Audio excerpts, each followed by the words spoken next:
خلاص يا جماعة الخير، رمضان دخل والناس كلها بتسأل نفس السؤال: اتسحر ايه في رمضان عشان ما احسش بالجوع والعطش؟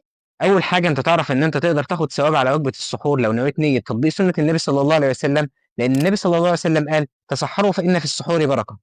في الفيديو ده جبت لك الحل عشان ما تحسش بالجوع والعطش نهائيا. اول حاجة اقول لك اطعمة مفيدة يفضل تاكلها عشان ما تحسش بالجوع والعطش. اول حاجة الموز او ملك البوتاسيوم، لانه بيحافظ على توازن سوائل جسمك وكمان بيقلل الشعور بالعطش. رقم اتنين الشوفان باللبن، الشوفان بيحتوي على الياف غذائيه بتديك طاقه بطيئه الامتصاص فمش هتجوع بسرعه، وطبعا اللبن غني بالبروتين والكالسيوم. تالت حاجه الزبادي، بيرطب جسمك وكمان بيقلل الاحساس بالحموضه. رابع حاجه البيض، يحتوي على بروتين هيحافظ على الكتله العضليه ويحسسك بالشبع لفتره اطول. خامس حاجه المكسرات، تحتوي على دهون صحيه هتقلل احساسك بالجوع. اخر حاجه واكيد انت عارفها بالظبط، الفول، لانه بيحتوي على نسبه من البروتين وكمان نسبه من الالياف الغذائيه اللي هتحافظ على صحه الجهاز الهضمي. دي بقى للحاجات اللي لازم تبعد عنها، بس قبل ما اقول لك عليها ما تنساش تحط لايك وفولو وشير. اول حاجه الاكل المالح لازم تبعد عنه زي الجبنه الحادقه والفسيخ، لانه مش بس هيحسسك بالعطش، ده كمان بيرفع ضغط الدم وممكن يؤدي لحصوات في الكليه.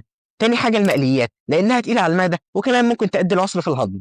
اخر حاجه الحلويات، لانها هترفع السكر بسرعه وبالتالي يطلع الانسولين فهتحس بالجوع بسرعه.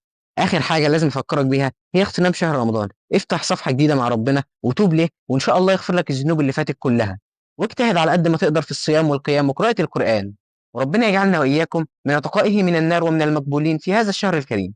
بس كده، وفي النهاية لو عجبك الفيديو ما تنساش تحط لايك واشتراك في القناة وتبعت الفيديو لأصحابك. كان معكم بلال ماجد، سلام.